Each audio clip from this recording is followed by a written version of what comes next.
जोनहरी बाजरा मकई जो भी आप लोग समझ सकते हैं, उस खेत में हम लोग आए हैं सावन का गीत लेके, मतलब कजरी 4 गीत। तो आप सभी को अच्छा लगेगा तो लाइक शेयर कमेंट प्यार आशीर्वाद जरूर दीजिएगा। और थोड़ा थोड़ा सुना देती हूँ आप सभी को कि हरे राम जब से चढ़ल जवानी बढ़ल पर सानी रे हरी, कि हरे राम जब से चढ़ल जवानी बढ़ल पर सानी रे हरी।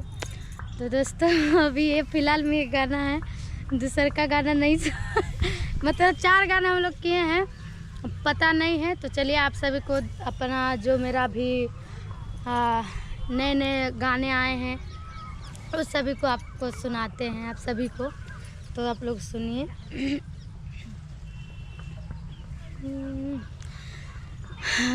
गनवा नमो बताओ यार आप सभी। ये हरी कोई नहीं है, हरी नहीं, गजलवा जो गाए थे वो बता। हाँ चलो वही गाना।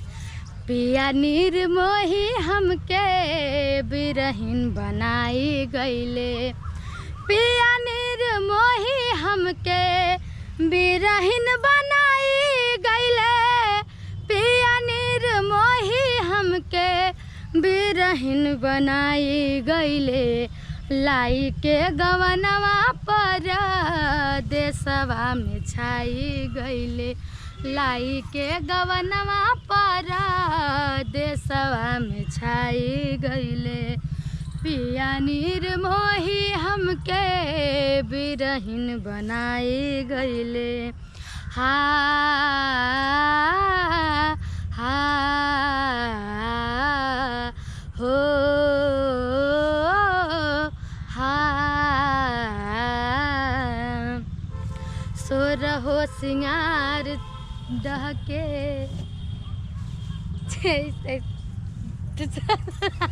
दूसरा गाना सुना दीजिए।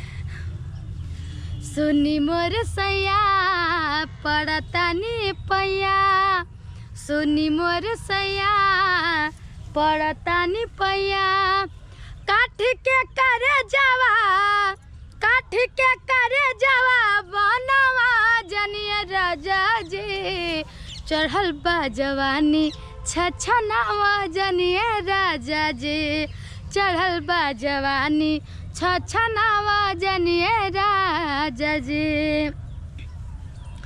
12 बरस पर भइल मोर गवाना, छोड़ के परा गइल हमरो सजना, 12 बरस पर भइल मोर गवाना, छोड़ के परा गइल हमरो सजना, जुल्म के आग हो, जुल्म के आग धधकावा जनिया राजा जी, चढ़ल बा जवानी छछनावा जनिया राजा जी, चढ़ल बा जवानी छछनावा जनिया राजा जी।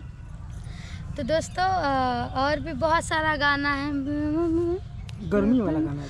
साथ जिसका मैं दिल से निभाया, साथ जिसका मैं दिल से निभाया, हर समय धोखा उससे ही खाया, साथ जिसका मैं दिल से निभाया, हर समय धोखा उससे ही खाया, अब तो किस पर भरोसा करे हम,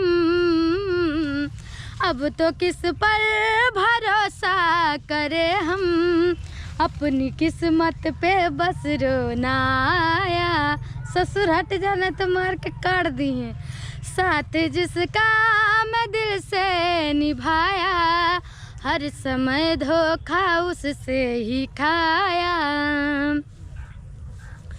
सारे सपने बिखरने लगे हैं, अश्क आँखों से बहने लगे हैं, कुछ रहम उसको हम पे न आया, कुछ रहम उसको हम पे ना आया, जो मेरा सियाना बिन खता की सजा मैंने पाया। कुछ रहम उसको हम पे ना आया, बिन खता की सजा मैंने पाया। साथ जिसका मैं दिल से निभाया, हर समय धोखा उससे ही खाया। आइए एक ये विशाल जी फरमाइश दिए गर्मी वाला गाइए, तो गर्मी वाला शिमला लगा दी। वही गाना वाला है ना। तो शिमला वाला मुखड़ा बताओ तब तो रुको।